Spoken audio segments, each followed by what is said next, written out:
What's happening, everybody? It is Tuesday night. Give me just a second here. I am going to finish sharing out, and I apologize for that. I'm running a little slow today. There's nothing new. It's one of those fun days today. You know, you get off work, get home, you got to change the oil in the car, and all that fun, good stuff. One more, and I am done.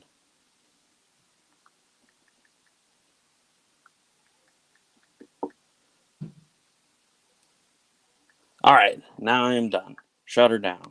Shabam. So, hope everyone's having a great week. Hope everybody's having a good time. I'm going to run through the list of sponsors real quick, and we will get this shindig on the road. So, first off, we have Melone Management with Lisa Malone. Do you have a project, an Indiegogo, a Kickstarter, any type of crowdfunding campaign going on? Hit up Lisa Malone. She can help you promote your project. She can also help you with your stretch goals and finding places to order your stretch goals from at a good price and at a great quality while you keep cranking on your project. So, hit up Lisa Malone and check her out. We also have 183 Degree Studios with Alfred Trujillo and AZ Power Girl Kara Nicole. Check out their project right now, 52 Pinup, and check out their Patreons as well as their website at 183 Degree Studios. And all of that is in the description above for the Kickstarter and for their website. We also have Codex Entertainment LLC with Luis Torres. Check out Lily the Demoness Chapter 5, which is live now on Kickstarter. Link is in the description, as well as their website and the other projects that they have to offer, such as Whispers in Necropolis, Ace and Starlet, and Nebula Pearl. We have Outpost 426 Studios with CB Zane and Michael Shoemaker. Check out the Mighty Mite, which is live on Kickstarter right now, and it will be wrapping up pretty soon. The link is in the description. This is the opening issue for the series. If you missed out on Comic Unity Online Con, that was a prequel to the Mighty Mite. You can also get that. It is available on that Kickstarter with the link in the description. And last but not least, we have DPopp Customz. And check out DPopp Customz for all your prints. He can light it up, put it in a frame, make it dance to music, lights dance around, all kinds of cool stuff. Check out DPopp Customz. And I miss Naughty Fairies. Check out Naughty Fairies with Wendy Steen Shaner. There is the link for the backer kit for the Naughty Fairies Con. And you can check out her Etsy shop. They got the Stripper Day sale going on right now, as well as the other issues. If you missed out on Naughty Fairy Stripper Assassins, you can get 1 through, I think 5 is available on there now, possibly. But anyway, without further ado, we're going to bring out Brian Rodman. What a mouthful, man. I think I just spun myself out. Oh man, I just had an asthma attack. You just talking, so there. Yeah, I'm telling you. So we got Jack in here. We got Mike Hey. in here. We got Lewis. What's going on, buddy? Hey, Thomas. How are you doing, bud? And I think Trish might be in there. And there's the link for Lily. Holy crap, Mike. Don't you know how to get the short links? Jesus. And let's see. The virus has a store. Yeah, Alfred T. Virus Trujillo has a store. Yeah, you can check it out. There's all kinds of OG art on there, Thomas. It's 183degreestudios.com. The link, like I said, is in the description of the video. Are you telling me you're going to start stripping again? Hey, you never know, man. I got my Rebel on right there. Oh, man. Well, hey, yeah, no, I've said that if this campaign reaches $15,000, I will cosplay as Lady Death, beard and all. So look out, folks. We're nowhere near $15,000, but if you can make it happen, I will make it happen. See what I'm saying? So Stephanie, hello, how are you? She says hi, Brian. Hey, Stephanie. Why does size matter? What are we talking about here? Oh man, I don't know. They've spun out of control. So we had you on here earlier this year. We were talking. You were on here for Memoirs of an Angel, and now you've got this super cool new project that really means something to you because this is the story of your life growing up as a kid. You know, you spent time in the hospital.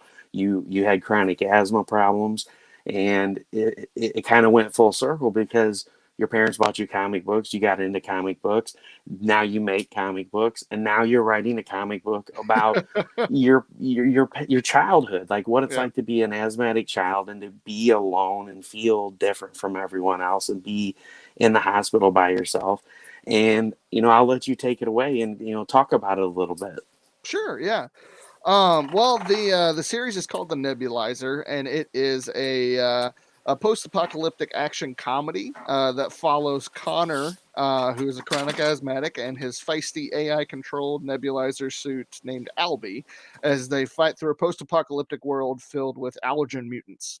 And it's kind of like Lord of the Rings meets The Exorcist. That's Memoirs of an Angel. Sorry, got my pitches crossed. It's kind of like Bubble Boy meets let's see, Mad Max meets Teenage Mutant Ninja Turtles and I Am Legend. So it's a lot of just kind of just ridiculous post-apocalyptic fun that centers around asthma, and it does have a lot of it has a little portion of issue 1 kind of goes back, and you journey through Connor's childhood a little bit and kind of see the struggles of just being alone. He's had the worst case of asthma ever recorded, so he essentially is a bubble boy, right? Like, he is in this chamber that is just pumped full of meds all day long. It's the only thing that keeps him alive. And Albie is essentially his nanny / friend, who's an AI who monitors everything and kind of raises him in many ways. And then a blast happens, and everything on the microscopic level mutates with the macroscopic level. So you've got little dust mites and pollen and all the wonderful things that destroy us asthmatics and people who are allergic to the air. And it mutates and creates these giant monsters that now Connor in his nebulizer suit can now go out and kill these things that have been trying to kill him his entire life. And so it really just kind of takes the trial and suffering of being an asthmatic and dealing with that all day long. And sellers. I was like, what does it mean, Grant? What does it mean, Grant? He's drunk again because the cat hid from him. No, I'm just kidding. No, really, seriously. I felt for you that day, Grant. That I've had that happen, and yeah, it is stressful and super emotional to go through that. Oh man, I'm telling you, the cat that I have now, the only remaining cat, Midnight. Mm-hmm. We got her when she was a baby. I don't mean to like derail on this, but we went to the Humane Society, and we were looking for another cat, and we went through, and they all sucked because they're assholes. Most cats are, yeah. That's why I love them. and I'm standing there, and I kept feeling this pat on my shoulder. And I turned around, and there was Midnight. She was just like patting on my shoulder. And so I was like, I really wanted to take her. And then we found out how much it was. It was like $275. Well, we lived in an apartment. I was working. My wife, girlfriend at the time, wasn't. And I'm like, that's a lot of money to come up with. And so I was like, well, I'll have to come back next week when I get paid. And like, well, she may not be here. She's been here too long. We'll probably have to put her down. And so we went back a week later, and she was still there. And so we adopted her. And so I had her for like 3 or 4 years, and I ended up moving out and living with one of my buddies, and his girlfriend accidentally let her out, and they didn't tell me. So I get home from work, and they're outside like looking around, and I'm like, what's going on? And they're like, we don't want to tell you this, but we let Midnight out. And I was like, you did what? Because like, she's the biggest baby ever. Like, she is the sweetest cat I've ever seen in my life. And I looked and looked and looked and looked for her, and I just sat in the driveway and I cried because I thought she got ran over, because we lived really close to a highway. Yeah. And I heard this little, and she bunny hopped out of the woods and got in my lap and started rubbing on me. And she's like, Daddy, it's okay. Here I am. And oh my God, so I totally get how you felt, Grant. So I wasn't meaning to give you too much trouble about that. Yeah. But cats and asthmatics, those don't get along either. Well, they do if you are not allergic to them anymore, which is me. It's so weird, because like I'm allergic to pretty much everything, but like I was really allergic. Hi, Jack. I was really allergic to them when I was a kid, and then my body changed, and now I'm not. So now we have 3 cats, and it's wonderful. And no, I would never blow up a cat, Jack. I love cats too much. And Ed must be in here. What's going on, Ed? Speaking of dancing, you have to tell about Blue Balls. No, that's eyebrow. I don't know how many times I've heard that story now. Come on, we don't have to talk about blue balls all the time. It gets brought up way too much now. Like it's become a thing, and I it's like love the it. one story that you know backward and forward, and you can tell it in your sleep, kind of thing. Yeah, and I could make like I'll be like Stephen King was in on Nanite Titan, and I'll only be remembered for the blue ball story. Right. You'd be like, but wait, no, this is so much better. And they're like, but blue balls. That's all But we want to blue talk balls, about. that's all we want to talk about. You can always get a hairless cat.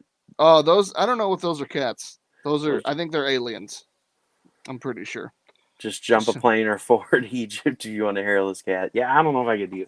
I mean, I don't know. They kind of creep me out. Like, they don't do get me me wrong. too. I love animals in general. So like, I have no disdain towards them. But I don't know. Like, there's just something about like I feel like, you know, 3 a.m. waking up and having like a hairless cat at the foot of your bed just staring at you. That's that's when you get the holy water and you just attack it, because that's just terrifying. Jesus. Blue balls for president. It's gonna be like that. Dang it, I can't think of it. That goofy freaking movie. Whatever. Brain fart. I knew what I was trying to think of, but I can't think of it. Don't you hate when that happens, man? I do hate when that happens, but all I can imagine is like the first thing that popped in my mind. You talking about hairless cats. I don't know how we totally derailed, but all I can think of is how funny would that be to prank your wife and like get like little pins and like make it look like Pinhead from Hellraiser. Oh god! Could you imagine that? That would be amazing. She would wake up in the middle of the night and she would get up to go to the bathroom and she would come walking back and there's this hairless cat with pins and like the lines down its chest. We have such sights to show you. Yeah. Ah! Have some like black some of that black spandex on it. Oh yeah, and you'd have to have the cube just sitting there in the just floor. right in front of it. Just... I've been waiting for you. Oh gosh. Oh, when you're talking about anything on a live stage in front of people, you're going to continue to talk about blue balls. I pay for airtime for this spot. Let's see, blue balls for president and his vice president will be Harry Sachs. Yep. There it is. There it is. Right there. Boom. But no, yeah. So the nebulizer. No, I would say, like it's a ton of fun. It has its heartwarming moments, and it has its moments where it really brings attention to the darker side of having asthma. But the point of the book is to really just have a lot of fun. I mean, the artwork itself, the design for the character, and all the allergen mutants are like the classic Teenage Mutant Ninja Turtle toys. So I really wanted to go with that, plus the bright color palette from the early 90s, late 80s. And yeah, it's ridiculous. It's silly, it's fun. There's not a whole lot of like deep thought that goes into it other than just the themes behind it. But it's supposed to just be a feel good book that you can pick up and have a ton of fun with, and especially if you can relate to if you have allergies or asthma, you're gonna love this book. Like, well, I can relate to this right here. He's like launching a grenade launcher, yeah, ready to blow up stuff. Well, and I love the artwork. That's why I wanted to bring this up. I'm not going to scroll through and like show all the tiers and stuff. You guys can check that out later. But I wanted to focus on the artwork. I love the artwork on this. And weeks ago, months ago, whenever we had you on for Memoirs of an Angel, we briefly talked about the Nebulizer, and I talked about how much it reminded me of the Inhumanoids. And not saying that you're copying it, but I feel the Inhumanoids feel when I look at the artwork for this, and I absolutely love it because, I mean, Inhumanoids was a big deal when I was a kid. Like, It didn't air on TV for very long, but my grandma had a VHS tape of it. And every time I would go to grandma's in the summer, that would be the first thing. Can I watch Inhumanoids? Can I watch Inhumanoids? And so I love seeing these creatures because it really reminds me of the creatures from there. And I love, like, the little motions that you like, this flick here when he's flicking the gun off of pew pew to big boom. Yeah. So the artwork is really cool. I absolutely love it. I love the style on it. And I think this looks like a really fun book. I can't wait to check it out. And I love, like, the little notes here. You got the dust mite, and it says, "You suck, want to be spider, die in a fire." Yeah, man. It was funny because, like, originally that page was just supposed to have the dust mite picture on there. And then I was like, you know what? I'm gonna have a little fun with this. I'm just gonna. This is my love letter to dust mites. This page. So, yeah, and oh gosh, that cover. First of all, I had a ton of fun coloring it, but Seth the Moose, honestly, if I weren't drawing this myself, Seth would be my artist for this project because I think his art is just perfect for just the tone of the nebulizer. And unfortunately, folks, these are sold out, but these are really cool. He had the O-Toys Nebulizer action figure. Yeah, they're modeled after the old like the Star Wars Kenner model, and each one is hand painted. And the great thing about the package is it's really well done. Damian Waldron over at O-Toys just did a great job. My favorite part about seriously, I have right here my favorite part about the just the packaging is the fact that you can take him out. Oh yeah, no, that's the best part. You can reseal it. Have to, and you don't destroy the packaging or anything like that at all. So, but yeah, man, I dig the toys. They're almost done. But yeah, we sold out. We had 8. We sold 8 day one, and then we kind of sat on 2 of them for a little while, and then they both got snatched up last week. And Jonathan Syfex says the book looks great. Congrats. Thank you, Jonathan. Thank you, sir. And they're sold out until somebody reprints them. Well, they're sold out. We're not going to be making this figure for quite some time unless, like, a big toy company comes along and they're like, "Hey, you want to make?" Yes. then yes. Actually, so like this line is based after the Kenner toys. The next time we would ever do another printing of this toy would be the model would be more like the Teenage Mutant Ninja Turtle model, so like the short stocky build. So if we were to ever come back and redo this character as a toy, it would be that model. So this is the only time you're ever going to get the Kenner of this character. So yeah, and it's so much fun. It's super cool. Yeah, I'm thinking about doing it for, book 2 of Xenonanite Titan. I think you should, really, man. Cool. That's the great thing. O-Toys, Damian at O-Toys, he's great to work with, super professional. And like I said, he's already got all the figures assembled. They're painting them right now, and they'll be done probably by next week. So we won't need them until August. And he's juggled our project with, I think, 2 or 3 others as well. So he's doing a great job. I definitely recommend working with him. He's fantastic. Thomas says, "I mean, toys sell even to adults." To be clear, that was that section. Yeah, if you're looking for a sex toy, this will disappoint you. It's like, I mean, you could get creative, I guess, but there's nothing. Hey man, all you do is strap a bullet vibrator onto it. And, yeah, like I said, you can get creative, but that. It by itself, there's not a whole lot of appeal there in that area. Hold on, kids. Mama's got to get her nebulizer. Oh, gross.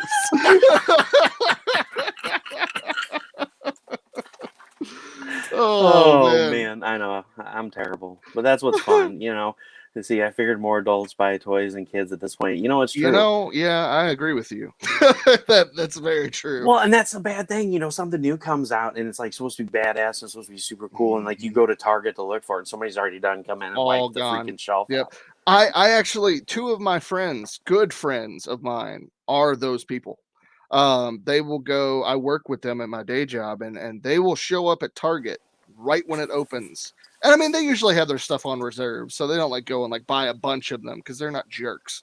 But They are heavy. Like actually, they picked me. They picked up a couple He-Man figures for me last week. So, yeah, they're diehard toy collectors. But yeah, man, F them kids. That's pretty much what the motto is nowadays when it comes to toys. Is nobody, all the adults are like, no, this is ours. Sorry, Well, children. Well, and that's the bad thing. I find myself doing that. Like when the kids get like a Spider-Man figurine or something, I'm like, man, I want to take that so bad because they're going to destroy it. Yeah. Oh, yeah. Totally. Totally. I mean, we did. I destroyed my toys. I have a huge tub of my old toys, including the old He-Man toys, but they're all beat up and loved very, very, very well. So, Oh man, if I think about all the GI Joe figurines that I blew limbs off of when I was a oh, kid yeah. and what they're worth now, and I Yeah. was like, It'll make you sick. how Yeah. much is an arm worth? I think I can go back to where I lived when I was a kid. Here, This is $50. Here, take this. What's Oh, up, man. Lewis? Oh man, I'm not joking either. When I was a kid, man, I'd play with the GI Joes and I'd like rip their limbs off because their limbs would detach, and I'd be like, Oh, yeah. and it'd be full on, and like Micro Machines, man. I don't even think they make those anymore. I don't think they do. Yeah, I remember. Man, Micro Machines were awesome. And do you remember when they had the hot rod line that if you push down on them, the lights worked? I vaguely remember that. See, I was that kind of kid. I was a commercial.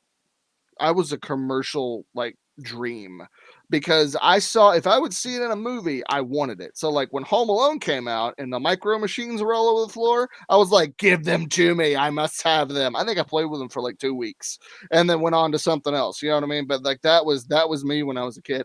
But because I had asthma so badly, my parents like they were like, he's an invalid. Let's give him all the toys. So yeah, I had like every Ninja Turtle toy. Like I have the sewer set still in my storage closet, and yeah, I've got so many Batman, Power Ranger, He-Man, you name it, all the stuff. If it weren't for my asthma, I would have been a spoiled brat.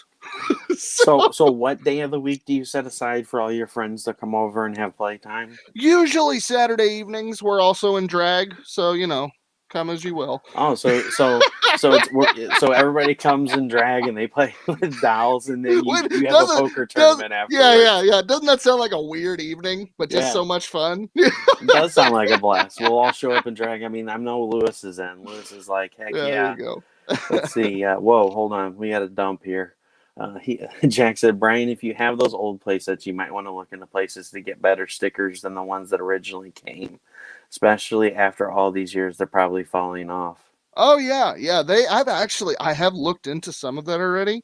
I still haven't got, because we moved into our house a year ago, and I still haven't gotten to a chance to pull. I haven't gotten the chance to pull out all the toys and just see which ones are in better shape than others. But I have looked into like how much the little accessories are, just because there are like the old turtle toys, you can find just the accessories and get those and the old stickers and things like that. So I have looked into that. Always optional. So Thomas said he has a closet full of Black Widow figures from Slideshow. And Jackson, I'm guessing the clothes are optional. Always optional. Always optional. Always optional. And they make some kick-ass. What is that one brand that makes like the Alien and the King Kong and the Godzilla? Oh, I can't think of the name of it. But Target has them, and so I guess Walmart carries them now. But they're like, it's not Sideshow. Nico. Oh yeah. Neko. Yeah. Or Neko. Nico. I know what you're talking about. I don't remember the exact name. Or NECA. Something like that. But yeah, I never knew they made such realistic toys. And man, I was there the other day and they had a rhino alien. And that thing was freaking sweet. And the dome detached off of its head. Oh, that's so cool. Oh, that's cool. And then they had Godzilla. And they had Mecha Godzilla and King Kong. They had King Kong new. And then they had vintage King Kong. That's awesome. And they're freaking cool. What do you say? That sounds like a Nirvana song. Yeah. So, man. I'm going to pop that link in here real quick before I get sidetracked again for for Nebulizer if you guys want to check that out. But Sure. you kicked Thanks. ass with Memoirs of an Angel. I got my package. I haven't had a chance to read it yet. I've been super busy with all kinds of craziness, but I Oh, can't dude. wait to dig into that. But I'm super Yeah. excited about this. I mean, Nebulizer, it just sounds awesome. I think it'll appeal to a lot of people just because of the fact that it follows along with kind of like some of the cartoons that we had when I was a kid, like Inhumanoids and Mhm. Captain Planet and Yeah. stuff like that. Yeah. It kind of falls along those lines. Here's this kid that is stuck in this suit with Albie, and he's trying to find these packs. I don't know if we got to that point, but here's the thing. He's in post-apocalyptic world. All the dust mites and stuff are huge. He's fighting his way, so the place that he was staying at gets blown up, and he has this medication that his suit uses, and the place that produces it, he has to try to find these packs to stay alive because his medicine Yeah. runs out. And Yeah. so that's the big thing of the story is he's not just running around blowing up dust mites. He's fighting for survival because without his medication, he can't breathe, and then he ceases to exist. And Yeah. does his medication even still exist? And that's the big, that is the big question in the series is, well, first of all, does the medicine still exist? Is it out there somewhere? And if not, what do they do, right? Because there's less than 2 months left in the vial that powers his suit now and keeps him alive. And of course, when Connor dies, Albie dies as well. So they're both, they both really want to find this vial. And they're also, we do, not in this issue, but in future issues, we do start to also journey through what happened to everybody else. Like, did everybody become dust mites, or dust mite, what he calls mite heads? Did everybody become these mutations, or were some people not affected? And Connor actually has never taken off his suit. So what is the air like to normal people now? Does everybody need to wear a suit? What does that look like? And like, how did people find that out? So there are a lot of really cool, fun things to explore.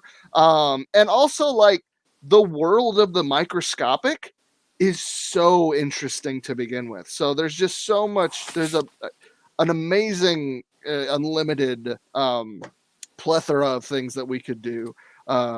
Just with what the microscopic world turned macro mutated with what's already there. What does that look like? It's honestly something that in this way really hasn't been done before, and so it'll be a lot of fun to do.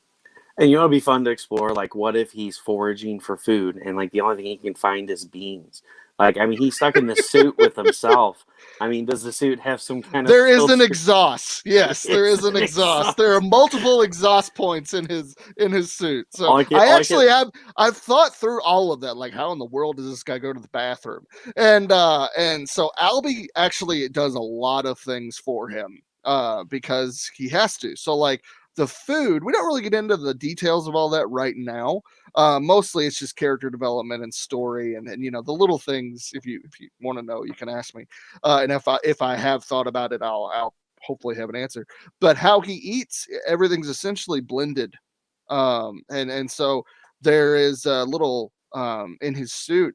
They made little, like, pouches that's essentially kind of like ground up astronaut food, right? So, like, dry freeze stuff, and like it's in little pills that he puts, and it goes into his digestive system. So he doesn't really get the pleasure of eating food so much when he's in the suit, but when in the past, when he's been outside of the food or the suit, he eats like normal. But now he's surviving on these little capsules, which he has a ton of. That's still in ready supply. I'm sure Albie's got a bidet for him, Jack. Oh, absolutely. Yeah. Absolutely. Yeah. Because Albie, I mean, the suit. I have actually thought of these things, like, how does this guy take a bath? Like, what does that look like? And really, this Albie, the suit was made to have all that stuff taken care of. So it wasn't made per se for this type of scenario, but it bathes him.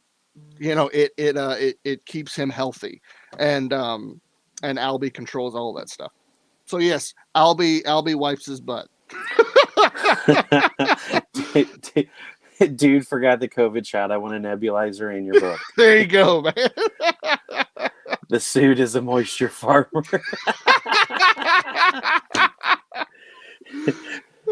Pretty much, yeah. Scruffy Nerf herder. So man. so there's just a lot of little fun things that we will come across and explain. I mean, not really spoiler alert. We do introduce a reason for those things to be explained in coming issues. So there will be some fun questions that get asked that I had to come up with a creative way to answer those questions. All I can imagine is like Alfred telling Bruce Wayne, "Activating exhaust fan, sir." Pretty much. Oh man, Albie, it smells like something died in here. It was you, sir. Please stop. It was you, sir. It's funny how art reflects life. Isn't that true? So what exactly does his rifle shoot? So you got the pew pew and the big bang. So yeah, so it's actually Albie concocted in the early stages when the blast happened and before this issue starts. We kind of explain it a little bit. Albie concocted medication fueled weapons, and what they did was they took essentially super soakers, souped them up, and concocted like a medicine cocktail that will destroy these mutants. So that's why the gun looks like the old school super soaker, because it actually is. It's just been modified, and really essentially looks like a real gun, because it is now.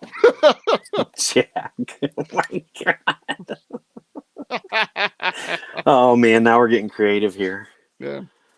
I can just see it though. That would be a hilarious panel. He's just like walking along, and all of a sudden, like a hatch opens up in the back, and just like poop falls out. Just that, or like just green mist comes out of the back. Yeah.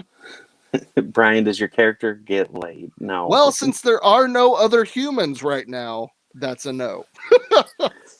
Yeah, because when the apocalyptic blast happens, all of the humans and the pathogens / mite / microscopic organisms fuse with the humans and mutate into these monsters. And every time I see the dust mite, it makes me think of Half-Life, the crab monsters that jump on your head.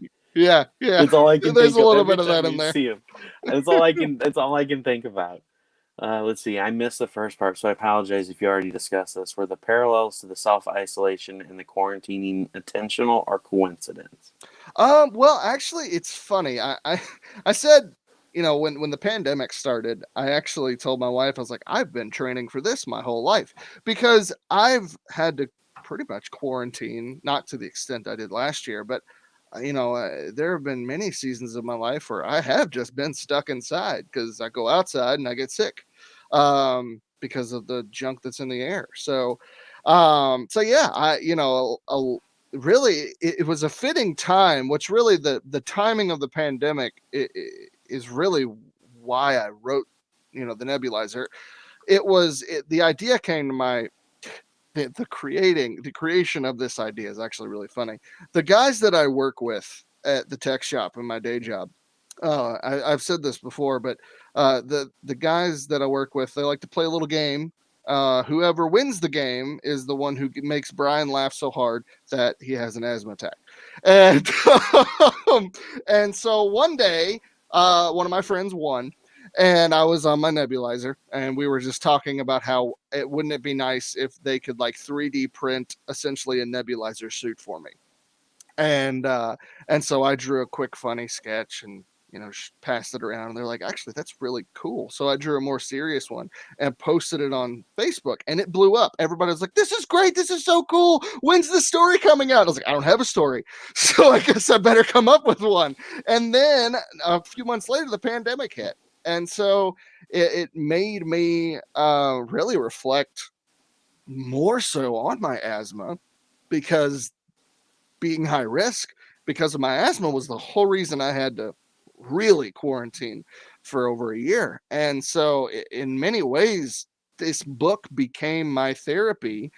Yes, during the pandemic, but mostly just about having asthma my whole life, which, similar themes to just being in quarantine during the pandemic. I'd been, like I said, I'd had many seasons of my life where I was already doing that. So, yeah. And Jonathan says it shoots laxative for villains that are lactose intolerant. Let me tell you, I have actually, when anybody asks me what my favorite superpower would be, or if it would be instant diarrhea, just to be able to make other people have instant diarrhea. Because think about how many bank robberies you could stop by just making people crap themselves immediately. Yeah, we can call you the brown note. There you go. See, there's a new comic right there. Yeah, the brown note. Brian, you should have already had a bug out suit for the pandemic, or at least a giant bubble. Yeah, that'd be great. It is funny. Like I said, my friends, that I fully anticipate one morning when I walk into the tech shop, I feel like that is going to happen. And yeah, the Jake Gyllenhaal, that's what I tell people. Like, it's Bubble Boy meets I Am Legend, is really what the story is. It's it's one person that's, as far as they know, is the only living person shooting monsters, and and and it's mixed with the humor from Bubble Boy. No, Jonathan, you only get credit for Blanta. I mean, what happened to that? I mean, we were supposed to talk about Blanta. I mean, Blanta from Atlanta. Brian came up with a new superpower. You crap yourself, and you definitely crap yourself. Like, how hilarious would that be? Your boss just like comes in and is like a total dick all day, and you're just like, you know what? Why don't you just shit yourself? Yeah. I mean, not only how much fun would you have, but how much good could you do while also having fun? Yeah. Like, just make the worst people in the world immediately crap themselves, and really, if they're that bad, just crap themselves to death. You know what I mean? There you go. Because eventually, you're going to, people die from that. So, yeah, you pull up at Dunkin'. Do what? I said, yeah, there you go. I mean, you pull up at Dunkin' Donuts at 6 o'clock in the morning. You got to be at work at 6:30, and there's like 12 cars in line. Just everybody instantly shit themselves. Oh, yes, no, they have to go donuts are home. all mine. Man, I'm not kidding. Man. The other day, I was, I don't even think it was that early. It was like, it was 7:30 in the morning. I got into Troy, Illinois, and like literally the line for Dunkin' Donuts, like I wasn't even going there. I just happened. That's why it popped into my head as the first thing I could think of. Literally, there was like 37 cars. It was wrapped all the way around the parking lot into the truck stop that's next door. And I'm like, how many of these people are like going to be late to work because they're waiting in this line? Like, what is so important in your? It's at Dunkin' Donuts that you're going to sit in line for that. Like, there would be 6 cars, and I'd be like, nope. I will say, like, a lot of people are like, I know I know people that live in Boston, and like people that live in Dunkin' Donuts, like prominent area. I don't get it. Like, I've tried Dunkin' Donuts coffee. We have Dunkin' Donuts here in Louisville. I've tried Dunkin' Donuts coffee. It's not that great. It's not bad. It's not bad at all, but it's not that great. It's not the best. Right. To wait, in a line of 37 cars to get coffee and donuts from Dunkin' Donuts. I don't get that.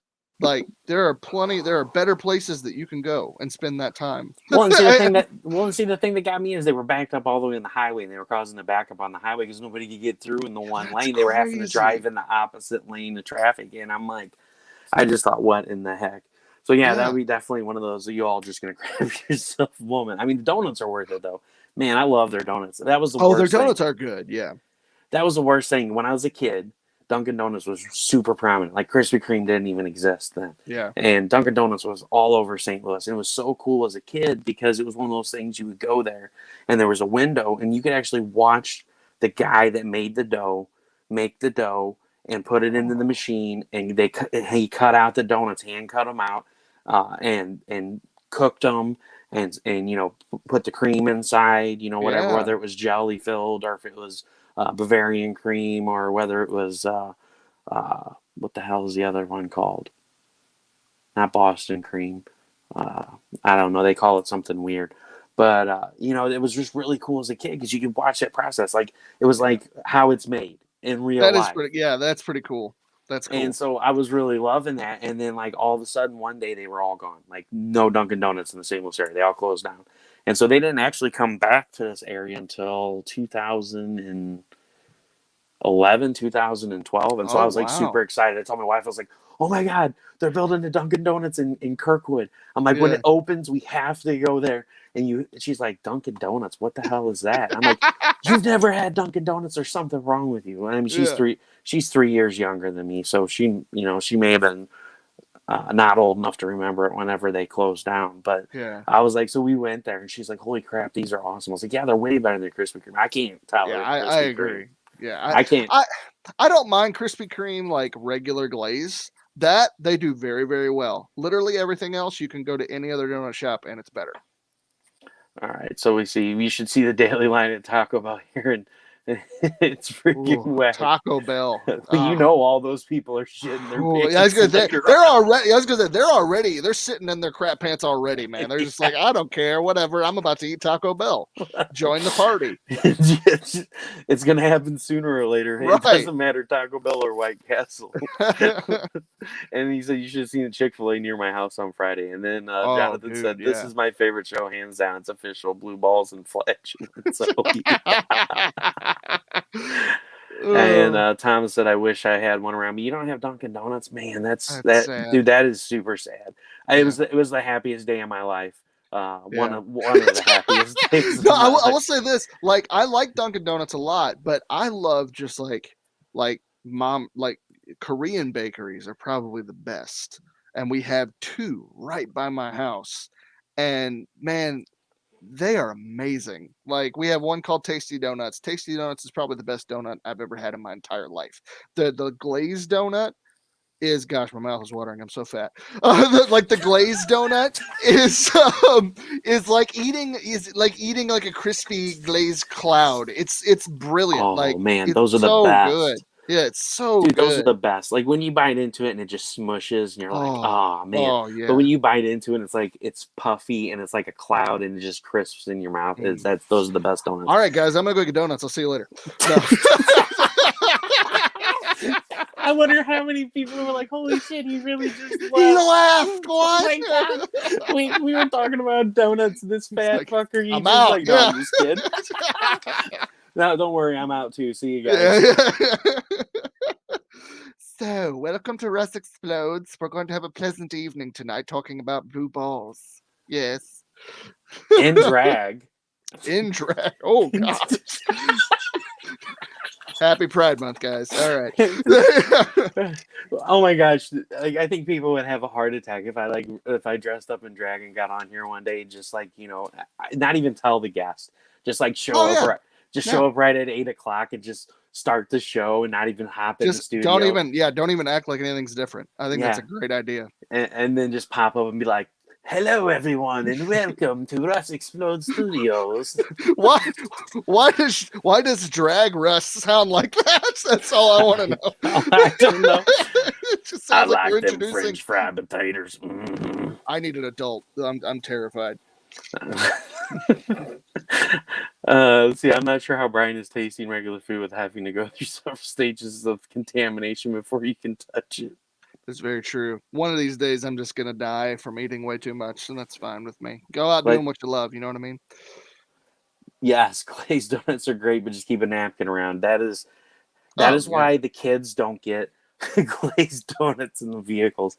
Like I buy them. We got a bakery in town. It's Wildcat Donuts because it's Wildcat is a theme of the school, and so when we go there, I get them the old fashioned donuts like what you're talking about, like a crispy cloud. Only it's got not powdered sugar, but crystallized sugar on the outside. Oh, nice. So it's not like glazed yet. It's just the crystallized sugar, and oh man, they're so good. But I'm always like, they were out of glaze. They said that they couldn't get the glaze machine to work, and the kids are like, oh man. See, I don't need a napkin. I grow mine. There you go, right there.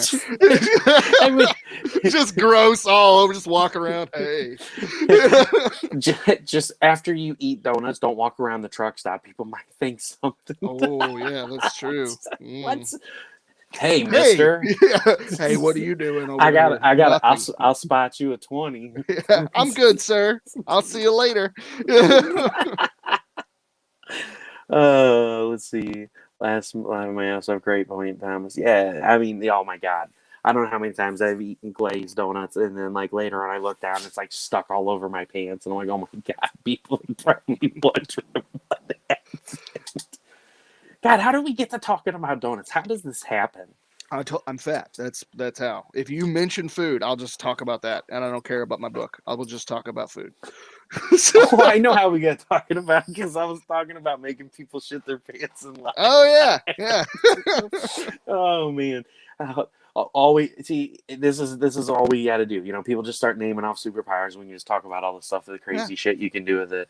You know Literally. the rules, and so do I. Brian's doing that.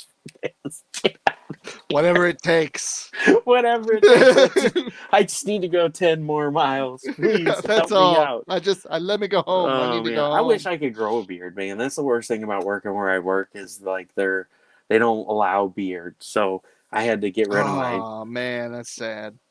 Well, and the bad thing was when I got the job back in 13, it was like the only thing that was hiring. And I mean, it's a good company to work for, but they were like, oh yeah, and by the way, you got to lose this. You know, after I'm like all like 100% committed, I'm like, yes, I'm gonna be making money and I can pay the bills. And they're like, oh, by the way, you got to clip off your balls. You know, and it's like, yeah. That's I just tell people this is my face now. Like you will never ever see my chin. This is an extension of me. Yes. You cannot make me. That would be like asking me to chop off my balls. This stays. So what did you eat today that was so special? I had wings today, and it was wonderful. And I had a moment with them. It was great. See, Russell can't grow a beard because he usually wears a camouflage hat, so he would just paint his hair camouflage, and you would never see him. There you go. And I used to have a pretty wicked, sick goatee, but I was going to grow out a full beard, and then I was growing out a full beard, and they're like, nope, got to get rid of it. Right. Then they stole your dreams. They stole my dream. They just clipped me. What's so funny is I grew this out of like a joke. Like a group of friends, like I used to have, which I will never recommend this to anybody. I used to have just like the chin strap, like the Abe Lincoln thing, and I look back and regret it. But like a group of us were like, let's do No Shave November, and I was like, okay, fine. And I found out I could actually grow a really nice beard, and so I just kept it. And everybody else shaved, and here I am. It's still there. So nope, nobody had special brownies today. No, not today. Maybe tomorrow. And when you said Abe Lincoln, it just made me think of Robin Hood Men in Tights. Abe Lincoln. What are you doing?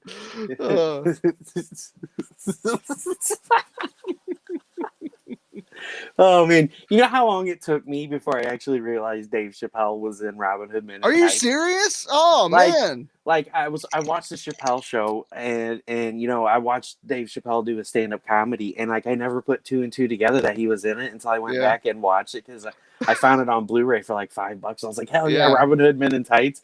And I watched it and I'm like, that's Dave Chappelle. That's Dave Chappelle. How did I not know he was in this? He's like a prominent role too, man. Yeah, he is a prominent role. I couldn't believe that. I didn't know that. Yeah, I love that movie. It is such a good movie. I love all of Mel Brooks' films. They're all great. Yeah. It's good to be the king. Yeah, indeed. I think probably my favorite Mel Brooks film it's either I think it has to be The Producers. The remake with Matthew Broderick and Nathan Lane. There we go. Yeah, that one's probably my favorite because it cracks me up. The last like 20 minutes are kind of weak, which is sad, but the rest of the movie is hilarious. I like them all, man. They're awesome. History of the World's great. Blazing Saddles is good. Spaceballs. Young Frankenstein. You know, the funniest thing that he came up with Spaceballs was Pizza the Hut. I mean, that was just brilliant. And then he ate himself. to death. He ate himself to death. What happened to Pizza Hut? Oh man, it's such a great movie because there's so many things like the alien bursting out of that guy's chest, And they actually got John Hurt to do it. That's the best part. That's the best part. They actually got him to come back and spoof his own movie, which is hilarious. We're men in tights. Oh yes. So who are some of the artists that you and creators that you look up to? Who are some of your biggest role models? Oh man. First and foremost is Mike Mignola. That guy is a genius. I could anything he puts out, I read. The Hellboy universe, so Hellboy, BPRD, all Abe Sapien, all the spinoffs. I eat them up. They're so good. I'm in the middle of collecting the library editions of all of them now. So yeah, he's just a genius when it comes to art, storytelling, everything. Just so good. And then I would have to say Neil Gaiman. His Sandman run. I mean, he's a brilliant writer, but just he can write comics better than most people. And so I would say that, just any comic like his newest the comic edition of his book Norse mythology is brilliant. It's just so good. One of the best comics I've read in years. So I'm actually right now. This isn't comic related, but I'm really diving back into a lot of Stephen King's work, specifically the Dark Tower series. It's just I love that. It is probably, aside from Lord of the Rings, it's probably my favorite fantasy series, just because he's such a good writer, and he's just so subtle when it comes to world building. That like you're halfway through the book and you realize you know more about this world probably than you do half the stuff you learned in school. So, and you didn't even try. That's the best part. He just kind of does it for you. But let's see. I mean, Frank Miller, Todd McFarlane. I mean, I could list out, John Romita Jr. Bruce Timm is huge. Bruce Timm, his artwork really had a huge influence on me. And Don Bluth as well, which Bruce Timm worked for Don Bluth. So there's that. But yeah, just to name a few. Thomas says, I've been reading a lot of Stephen King hard case crime novels. Mm. And Jack said, I hope nobody's reading Batman Reptilian because I'm hearing a lot of bad things. No, I'm not. I actually, man, as much as I love Batman, as you could tell, I love Batman. But like, I really just, I can't get into DC and Marvel stuff anymore. The big two, I think they just need to, kind of not call it quits, but just do something different. We've been hearing the same stories rehashed for 80 years, and I think we need to do something new. So I don't know. Jonathan said, Stephen King, nice. You're a creator after my own heart. He's a beast. He is an absolute beast. Dude is amazing. And Jack wants to know if it's Bruce Timm or Bruce Trump. Oh my God. It's fun. Oh my God. These guys, I tell you what, man, it's a riot. But man, I hate to cut this off. We're having a good time, but I told you I'd keep it to an hour, and it's going on 5 minutes till. So, oh wow, gosh, that was fast. Hey man, time flies when you're having fun. But I really look forward to checking out the Nebulizer. I really hope all you guys will check this book out because I really think it has a lot of fun to it. I think it has a great story behind it. It's really cool. This is the first time I actually heard the concept of how it came up with off of a joke of them 3D printing you a suit. I had no idea. Like, that is the funniest thing ever. It's really crazy how stuff comes to be. And, and that's the fun part, is finding out how it was made. But I would like to give you the full screen.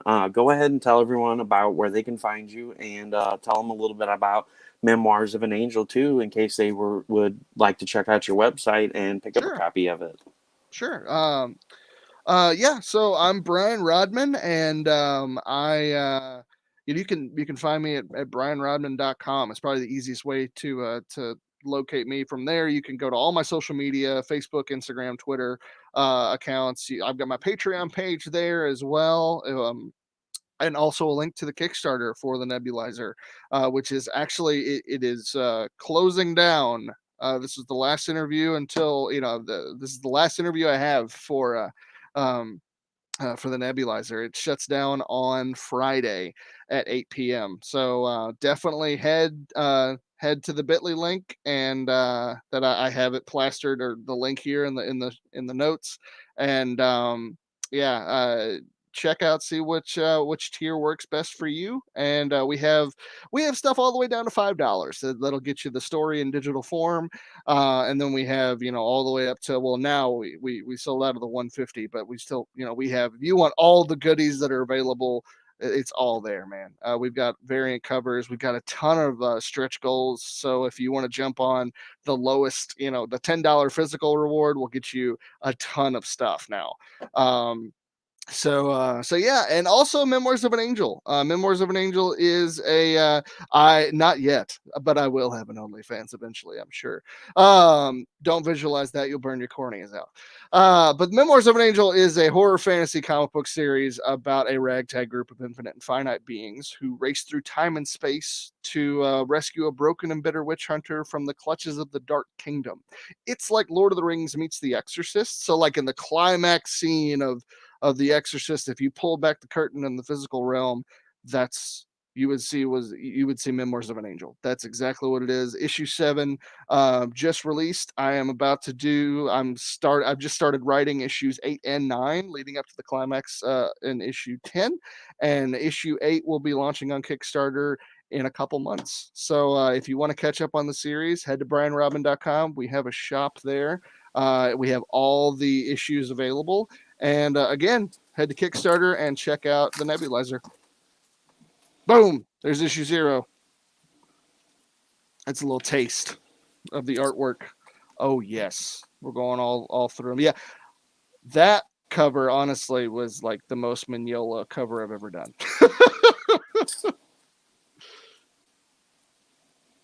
Yes.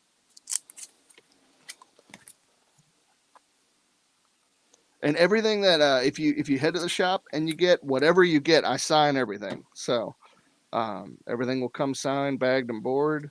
And there you go.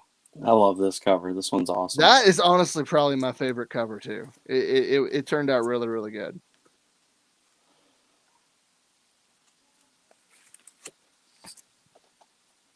And that's the latest one. So that, and honestly, issue 7 is there's the variant cover. Kaylin Smith did. She did a fantastic job. Issue 7 awesome. is the payoff issue too. So right now would be a perfect time. Oh, there he is. I really liked how that turned out, man. So yeah, it turned out good. When I went through and you told me the list of characters and I had to go through them, I was like, man, I love this one. This one's my favorite. And then of course, you had the trading cards. Yeah, those are the Kickstarter exclusives. Yeah. Whoops, it's upside down. No. And Lilith. Yeah, man, she's gonna actually eventually she's gonna play a pretty big role. So, oh man, I forgot you got all the goodies on the last one. Of course. Sorry, I'm just showing off some of your artwork for that stuff. No need to apologize. Not at all. So yeah, issue 7 is actually the payoff issue. So now is the perfect time to jump into the series because you'll get like build up to a big payoff, and then we're about to jump into a lot of craziness in the next few issues. So now is the perfect time to jump in. So I will let you go, man. If you want to hang out in the green room for a minute, sure. I appreciate you being on, and I appreciate you talking about the Nebulizer. Like I said, it looks like a great, fun series. I really hope everybody checks it out, and I'll be back in a minute, buddy. All right, thanks, man. All right, guys, thanks so much for watching tonight. Thanks for hanging out with us. I really appreciate you guys being here. Let's see, catch up on the comments here real quick. Yeah, that's true. If you want to have a paid subscription, well, if you have to pay to burn your eyes, I guess something to ponder in the future. Your 7 issue is a payoff issue, so your main character gets a blowjob. Jesus. You guys kill me, man. So, and yeah, if Brian gets an OnlyFans, the only thing I can imagine is him with 2 glazed donuts, rubbing them on his nipples, or slowly licking them. Really cool stuff. Artists have. What's going on? Yeah, you're a little late. We're getting ready to sign off. So, like I said before, thanks so much for watching tonight. Thanks for checking out these indie creators. Every little bit helps. Please help share Brian's project out. He's got 3 days left. Let's help him finish this off with a bang. Please check out the project. I really do think it's a lot of fun. It's reminiscent to a lot of the stuff as a childhood. Like I said earlier before, Captain Planet, Inhumanoids. It really reminds me a lot of Inhumanoids. We showed off a little bit of the artwork. The artwork looks fun. I really love the idea, and hearing how it was created is actually really cool. That was the first time I've heard that story. So everyone, thanks so much for being here tonight. I really appreciate it. For all you that watch this back, I appreciate you as well. Please check it out. Please share it. Throw $1 at it. Back it. Love it. As always, Russ Explode Studios with projects that'll blow your mind. You guys have a great week, and I will see you again on Sunday with Miss Karen Nicole. Have a great night.